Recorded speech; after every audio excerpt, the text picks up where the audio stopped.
Costumes. For me, Halloween is the best holiday in the world. It even beats Christmas. I get to dress up in a costume. I get to wear a mask. I get to go around like every other kid with a mask and nobody thinks I look weird. Nobody takes a second look.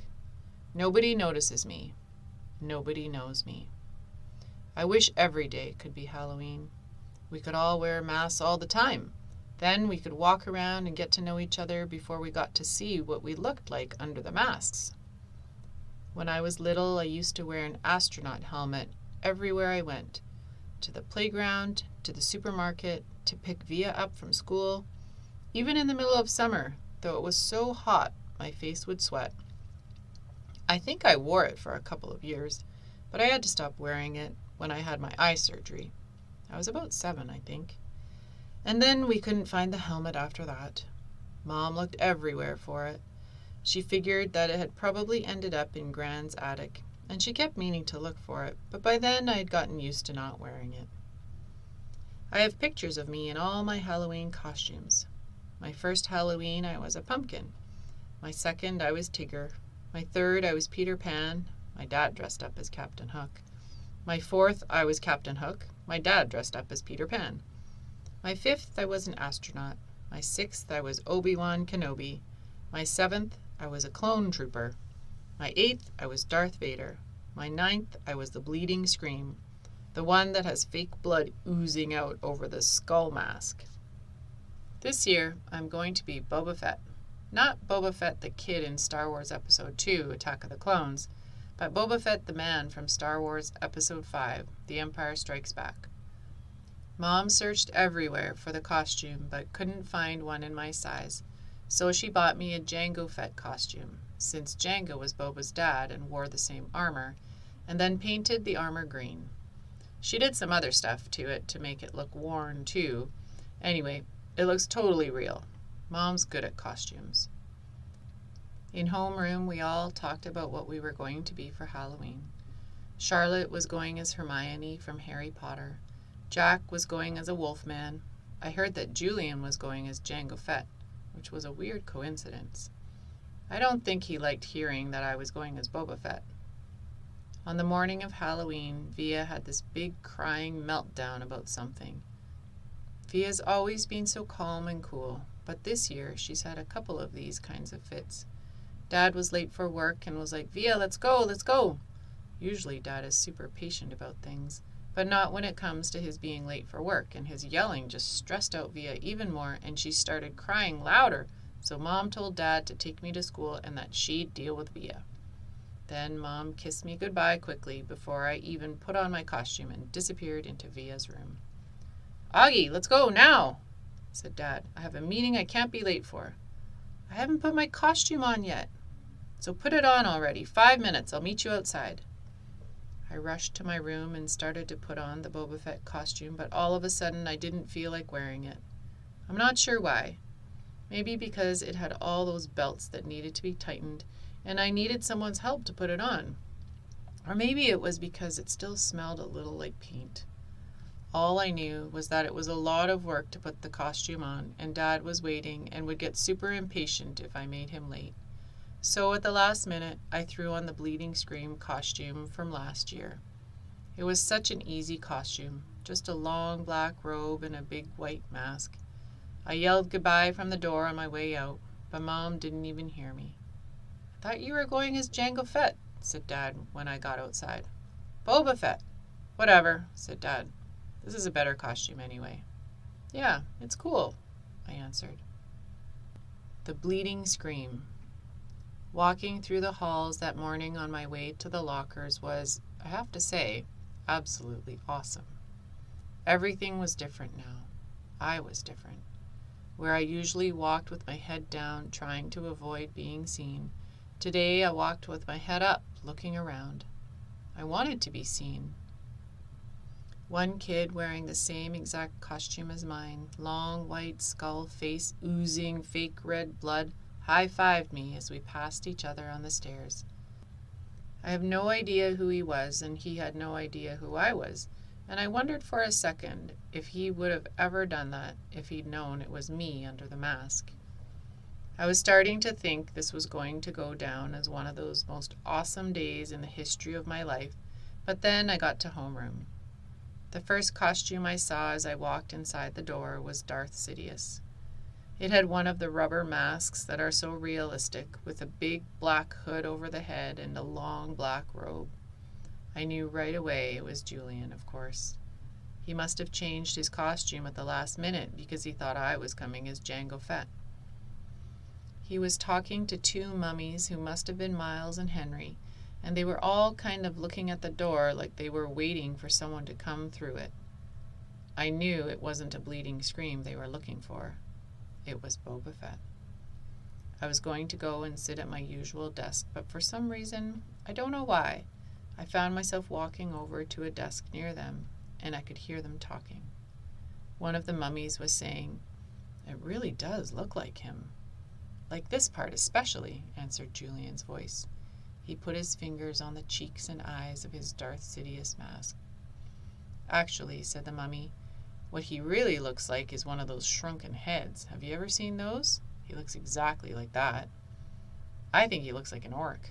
"Oh, yeah." "If I looked like that," said the Julian voice, kind of laughing, "I swear to God I'd put a hood over my face every day." "I've thought about this a lot," said the second mummy, sounding serious. "And I really think, if I looked like him, seriously, I think that I'd kill myself." "You would not," answered Darth Sidious.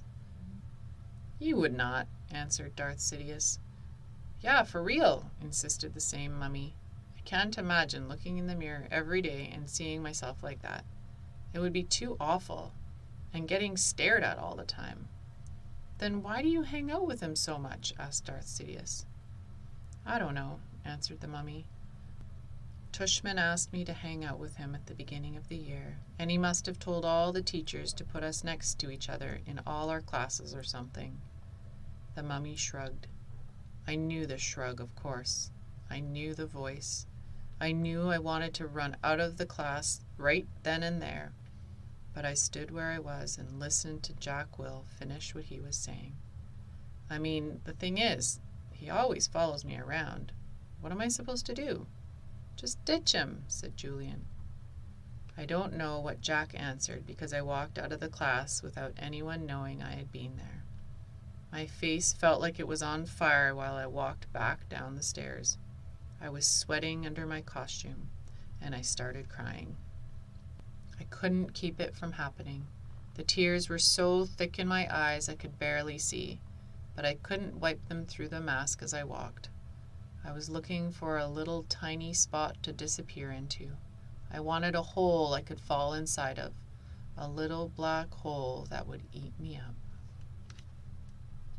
Names: Rat Boy, Freak, Monster, Freddy Krueger, E.T., Gross Out, Lizard Face, Mutant. I know the names they call me. I've been in enough playgrounds to know kids can be mean. I know. I ended up in the second floor bathroom. No one was there because first period had started and everyone was in class. I locked the door to my stall and took off my mask and just cried for I don't know how long. Then I went to the nurse's office and told her I had a stomachache, which was true, because I felt like I'd been kicked in the gut. Nurse Molly called Mom and had me lie down on the sofa next to her desk. 15 minutes later, Mom was at the door. "Sweetness," she said, coming over to hug me. "Hi," I mumbled. I didn't want her to ask anything until afterward. "You have a stomachache?" she said, automatically putting her hand on my forehead to check for my temperature. "He said he feels like throwing up," said Nurse Molly, looking at me with very nice eyes. "And I have a headache," I whispered. "I wonder if it's something you ate," said Mom, looking worried. "There's a stomach bug going around," said Nurse Molly. "Oh, geez," said Mom, her eyebrows going up as she shook her head. She helped me to my feet. "Should I call a taxi, or are we okay walking home?" "I can walk." "What a brave kid," said Nurse Molly, patting me on the back as she walked us towards the door. "If he starts throwing up or runs a temperature, you should call the doctor." "Absolutely," said Mom, shaking Nurse Molly's hand. "Thank you so much for taking care of him."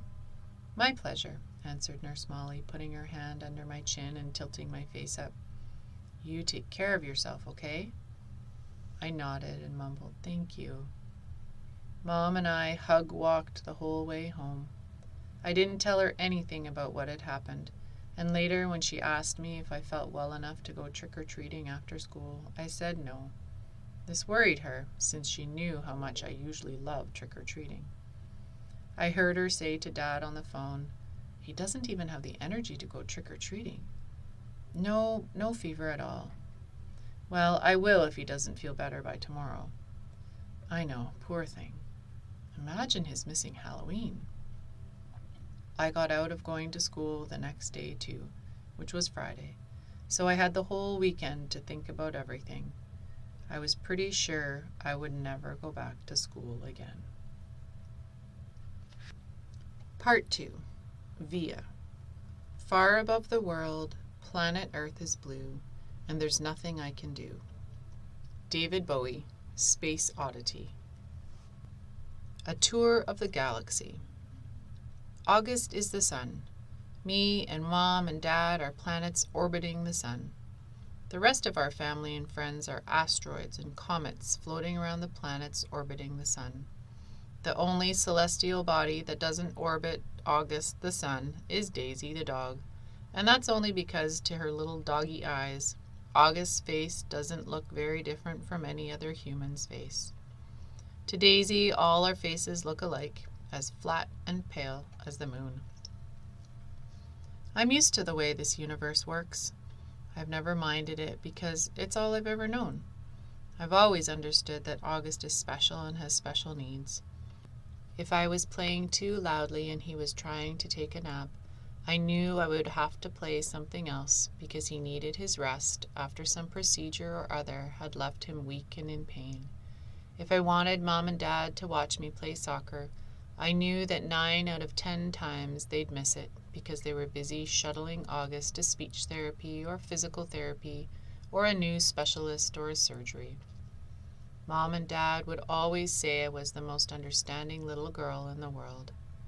I don't know about that, just that I understood there was no point in complaining. I've seen August after his surgeries, his little face bandaged up and swollen, his tiny body full of IVs and tubes to keep him alive. After you've seen someone else going through that, it feels kind of crazy to complain over not getting the toy you had asked for, or your mom missing a school play. I knew this even when I was 6 years old. No one ever told it to me. I just knew it. So I've gotten used to not complaining, and I've gotten used to not bothering Mom and Dad with little stuff. I've gotten used to figuring things out on my own, how to put toys together, how to organize my life so I don't miss friends' birthday parties, how to stay on top of my schoolwork so I never fall behind in class. I've never asked for help with my homework, never needed reminding to finish a project or study for a test. If I was having trouble with a subject in school, I'd go home and study it until I figured it out on my own. I taught myself how to convert fractions into decimal points by going online. I've done every school project pretty much by myself. When Mom or Dad ask me how things are going in school, I've always said good, even when it hasn't always been so good. My worst day, worst fall, worst headache, worst bruise, worst cramp, worst mean thing anyone could say has always been nothing compared to what August has gone through. This isn't me being noble, by the way. It's just the way I know it is. And this is the way it's always been for me, for the little universe of us. But this year, there seems to be a shift in the cosmos. The galaxy is changing. Planets are falling out of alignment. Before August. I honestly don't remember my life before August came into it. I look at pictures of me as a baby and I see Mom and Dad smiling so happily, holding me. I can't believe how much younger they looked back then. Dad was this hipster dude and Mom was this cute Brazilian fashionista. There's one shot of me at my 3rd birthday.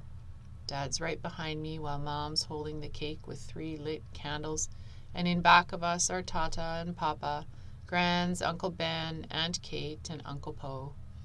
Everyone's looking at me, and I'm looking at the cake. You can see in that picture how I really was the first child, first grandchild, first niece. I don't remember what it felt like, of course, but I can see it plain as can be in the pictures. I don't remember the day they brought August home from the hospital. I don't remember what I said or did or felt when I saw him for the first time, though everyone has a story about it. Apparently, I just looked at him for a long time without saying anything at all, and then finally I said, "Doesn't look like Lily." That was the name of a doll Grans had given me when Mom was pregnant so I could practice being a big sister. It was one of those dolls that are incredibly lifelike, and I had carried it everywhere for months, changing its diaper, feeding it. I'm told I even made a baby sling for it. The story goes that after my initial reaction to August, it only took a few minutes, according to Grans, or a few days, according to Mom, before I was all over him, kissing him, cuddling him, baby talking to him. After that, I never so much as touched or mentioned Lily ever again. Seeing August. I never used to see August the way other people saw him. I knew he didn't look exactly normal, but I really didn't understand why strangers seemed so shocked when they saw him. Horrified, sickened, scared. There are so many words I can use to describe the looks on people's faces, and for a long time I didn't get it. I'd just get mad. Mad when they stared, mad when they looked away. "What the heck are you looking at?" I'd say to people, even grown-ups. Then, when I was about 11, I went to stay with Grans in Montauk for 4 weeks while August was having his big jaw surgery. This was the longest I'd ever been away from home, and I have to say it was so amazing to suddenly be free of all that stuff that made me so mad. No one stared at Grans and me when we went to town to buy groceries. No one pointed at us. No one even noticed us. Grans was one of those grandmothers who do everything with their grandkids. She'd run into the ocean if I asked her to, even if she had nice clothes on. She would let me play with her makeup and didn't mind if I used it on her face to practice my face painting skills. She'd take me for ice cream even if we hadn't eaten dinner yet. She'd draw chalk horses on the sidewalk in front of her house. One night, while we were walking back from town, I told her that I wished I could live with her forever. I was so happy there. I think it might have been the best time in my life. Coming home after 4 weeks felt very strange at first. I remember very vividly stepping through the door and seeing August running over to welcome me home, and for this tiny fraction of a moment, I saw him not the way I've always seen him, but the way other people see him. It was only a flash, an instant while he was hugging me, so happy that I was home, but it surprised me because I'd never seen him like that before, and I'd never felt what I was feeling before either, a feeling I hated myself for having the moment I had it. But as he was kissing me with all his heart, all I could see was the drool coming down his chin, and suddenly there I was, like all those people who would stare or look away, horrified, sickened, scared. Thankfully, that only lasted for a second. The moment I heard August laugh his raspy little laugh, it was over. Everything was back the way it had been before. But it had opened a door for me, a little peephole, and on the other side of the peephole there were 2 Augusts, the one I saw blindly and the one other people saw. I think the only person in the world I could have told any of this to was Grans, but I didn't. It was too hard to explain over the phone. I thought maybe when she came for Thanksgiving I'd tell her what I felt. But just 2 months after I stayed with her in Montauk, my beautiful Grans died. It was so completely out of the blue. Apparently she had checked herself into the hospital because she'd been feeling nauseous. Mom and I drove out to see her, but it's a 3-hour drive from where we live, and by the time we got to the hospital, Grans was gone. A heart attack, they told us. just like that. It's so strange how one day you can be on this earth and the next day not. Where did she go? Will I really ever see her again, or is that a fairy tale? You see movies and TV shows where people receive horrible news in hospitals. But for us, with all our many trips to the hospital with August, there had always been good outcomes. What I remember the most from the day Grans died is Mom literally crumpling to the floor in slow, heaving sobs, holding her stomach like someone had just punched her. I've never, ever seen Mom like that. Never heard sounds like that come out of her. Even through all of August's surgeries, Mom always put on a brave face. On my last day in Montauk, Grans and I had watched the sunset on the beach. We had taken a blanket to sit on, but it had gotten chilly, so we wrapped it around us and cuddled and talked until there wasn't even a sliver of sun left over the ocean. And then Grans told me she had a secret to tell me. She loved me more than anyone else in the world. Even August? I had asked. She smiled and stroked my hair, like she was thinking about what to say. I love Augie very, very much, she said softly. I can still remember her Portuguese accent, the way she rolled her R's. But he has many angels looking out for him already, Via. And I want you to know that you have me looking out for you. Okay, menina querida. I want you to know that you are number one for me. You are my... She looked out at the ocean and spread her hands out like she was trying to smooth out the waves. You are my everything. You understand me, Via. Tu es muy todo. I understood her, and I knew why she said it was a secret. Grandmothers aren't supposed to have favorites. Everyone knows that. But after she died, I held on to that secret and let it cover me like a blanket. August through the peephole. His eyes are about an inch below where they should be on his face, almost to halfway down his cheeks. They slant downward at an extreme angle, almost like diagonal slits that someone cut into his face, and the left one is noticeably lower than the right one. They bulge outward because his eye cavities are too shallow to accommodate them. The top eyelids are always halfway closed, like he's on the verge of sleeping. The lower eyelids sag so much they almost look like a piece of invisible string is pulling them downward. You can see the red part on the inside, like they're almost inside out. He doesn't have eyebrows or eyelashes. His nose is disproportionately big from his face and kind of fleshy. His head is pinched in on the sides where the ears should be, like someone used giant pliers and crushed the middle part of his face. He doesn't have cheekbones. There are deep creases running down both sides of his nose to his mouth, which gives him a waxy appearance. Sometimes people assume he's been burned in a fire. His features look like they've been melted, like the drippings on the side of a candle. Several surgeries to correct his lip have left a few scars around his mouth, the most noticeable one being a jagged gash running from the middle of his upper lip to his nose. His upper teeth are small and splayed out.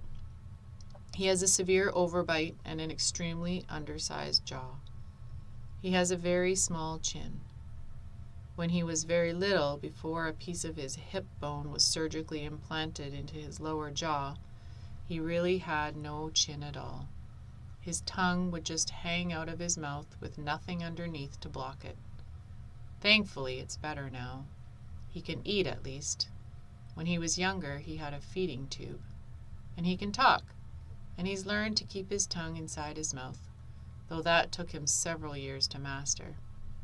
He's also learned to control the drool that used to run down his neck. These are considered miracles. When he was a baby, the doctors didn't think he'd live. He can hear, too. Most kids born with these types of birth defects have problems with their middle ears that prevent them from hearing. But so far, August can hear well enough through his tiny cauliflower-shaped ears. The doctors think that eventually he'll need to wear hearing aids, though. August hates the thought of this. He thinks the hearing aids will get noticed too much. I don't tell him that the hearing aids would be the least of his problems, of course, because I'm sure he knows this. Then again, I'm not really sure what August knows or doesn't know, what he understands and doesn't understand. Does August see how other people see him, or has he gotten so good at pretending not to see that it doesn't bother him? Or does it bother him? When he looks in the mirror, does he see the Augie Mom and Dad see, or does he see the Augie everyone else sees? Or is there another August he sees, someone in his dreams behind the misshapen head and face? Sometimes when I looked at Granz, I could see the pretty girl she used to be underneath the wrinkles. I could see the girl from Ipanema inside the old lady walk. Does August see himself as he might have looked without that single gene that caused the catastrophe to his face? I wish I could ask him this stuff. I wish he would tell me how he feels. He used to be easier to read before the surgeries. I knew that when his eyes squinted, he was happy. When his mouth went straight, he was being mischievous. When his cheeks trembled, he was about to cry. He looks better now, no doubt about that, but the signs we use to gauge his moods are all gone. There are new ones, of course. Mom and Dad can read every single one, but I'm having trouble keeping up. And there's a part of me that doesn't want to keep trying. Why can't he just say what he's feeling like everyone else? He doesn't have a trach tube in his mouth anymore that keeps him from talking. His jaw's not wired shut. He's 10 years old. He can use his words. But we circle around him like he's still the baby he used to be. We change plans, go to plan B, interrupt conversations, go back on promises depending on his moods, his whims, his needs. That was fine when he was little, but he needs to grow up now. We need to let him, help him, make him grow up. Here's what I think. We've all spent so much time trying to make August think he's normal that he actually thinks he is normal. And the problem is, he's not.